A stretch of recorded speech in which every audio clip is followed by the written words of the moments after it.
Just as the clock began to chime, Cinderella remembered Glitterbom's warning and sprinted towards the exit, leaving behind one of her Doc Martens in the confusion.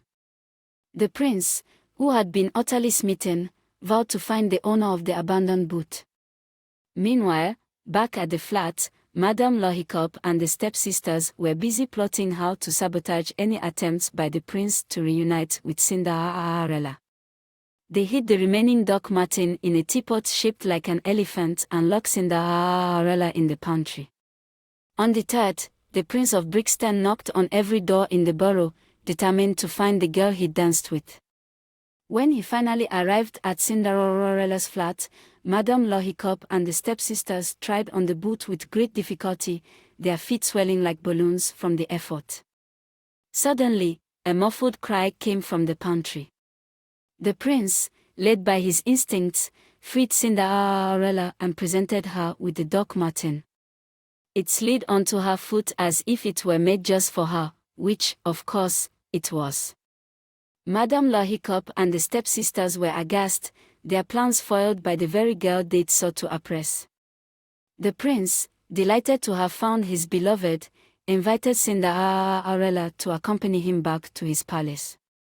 As she took his hand, she glanced back at the incredulous faces of her stepfamily and could not help but smirk.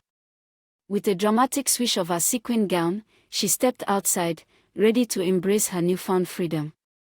Glitterbom, the fairy drag mother, had been watching from a distance and, with a wink, sent a shower of sparkling fairy dust over the couple, ensuring their happiness for years to come. Cinderella and the Prince of Brixton went on to rule the borough with great benevolence, hosting grand balls and promoting the arts, always with the support of their dear friend Glitterbom.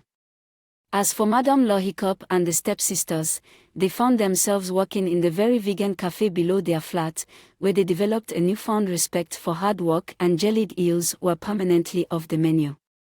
And so, in the vibrant streets of Brixton, London, they all lived, well, rather happily ever after, in their own peculiar ways. For who could have foreseen that a girl with a stuttered name and a love for Doc Martens would conquer the heart of a prince and become the talk of the town?